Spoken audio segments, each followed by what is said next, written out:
Petit matin de semaine, on prend le thé au Ritz-Carlton avec nul autre que Ricardo pour parler de rouge et de velours. On s'est dit, si on parle du Red Velvet, il faut absolument avoir Ricardo. On pouvait pas faire ça sans vous. Moi, j'ai découvert ce gâteau-là aux États-Unis, en vacances.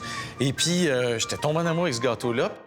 Tout en contraste, c'est le rouge et le blanc qui donnent à ce gâteau son allure spectaculaire. C'est un miracle de chimie alimentaire parce que c'est le mélange de l'acidité, la sorte de chocolat, la quantité de colorant qui crée cette saveur absolument unique-là. Ça viendrait du sud des États-Unis ou de New York, mais on Oui. s'entend que c'est typiquement américain. Bien, New York, c'est le Waldorf Astoria, un grand hôtel qui a dit « ça vient de chez nous ».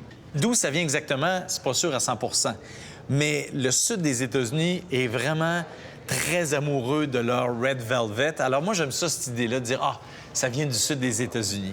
Au Québec, ceux qui avaient fait connaître un peu ce gâteau-là, dans le milieu, surtout anglophone, je dirais, c'est Lady Eaton, des magasins Eaton, où ils servaient chez eux puis ils vendaient le Red Velvet.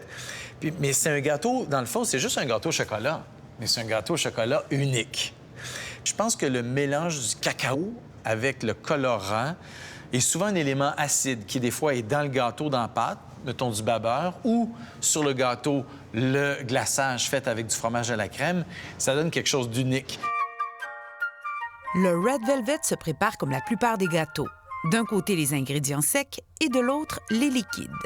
J'ai besoin de farine, qu'on va mélanger ça dans le bol ici. Le cacao. Puis ici, je vais avoir le mélange standard, poudre à pâte, bicarbonate de soude, puis le sel. Il va tout le temps avoir aussi du babeur.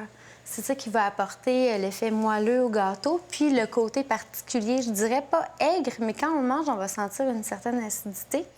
C'est avec la chef pâtissière Isabelle Plante que Ricardo a créé la recette de ce gâteau, offerte dans ses cafés et occasionnellement en épicerie. Entre les années 20 et les années 40, tout était rationné, hein, le beurre, le sucre. Alors, il fallait inventer un gâteau au chocolat qui était possible pour une famille qui avait moins de moyens. Alors, on a diminué le gras, on a diminué des fois le sucre, mais aussi, surtout, le chocolat. Alors, comment on pouvait avoir un gâteau qui avait une intensité puis un look de gâteau au chocolat? La betterave est venue à la rescousse. Donc, la betterave entière en purée ou en jus pour le colorer donnait de l'intensité à ce gâteau-là. J'ai l'impression d'avoir 4 ans puis de regarder ma mère cuisiner. Hey, ça, quand j'étais petite, là, je demandais à ma mère d'en manger. Ça me rappelle ça. Moi aussi. Je fais les œufs avec le sucre, là, puis le beurre, là. Puis rendu là, la pâte est faite, vous pouvez faire un plus petit gâteau plus élevé. On peut faire les cupcakes aussi dans des moules à muffins plus petits, puis le temps de cuisson est plus court, mais c'est la même pâte. Et pour la couleur, vous avez le choix, colorant alimentaire ou betterave. Le colorant est arrivé après la betterave. Oui. Là, il y a même une entreprise qui en a profité. Là. Bien, en fait, le colorant alimentaire est arrivé, donc la vie était plus simple, on était plus chic, on pouvait l'acheter. Donc, on rentrait dans cette phase industrielle-là où je peux acheter un cacao en poudre qui est révolutionnaire, je peux le faire avec du colorant. Red velvet cake and cupcakes have increased in trend and popularity in the past several years. C'est une compagnie américaine qui a commercialisé dans les années 30 le colorant rouge en y associant une recette de gâteau rouge. Red velvet cake this Valentine's Day. Les Américains ont même imaginé plusieurs produits dérivés de cette recette mythique. Le glaçage aussi est typique dans le Red Velvet. Oui, le glaçage, en fait, c'est un glaçage fromage à la crème, un peu comme le gâteau carotte.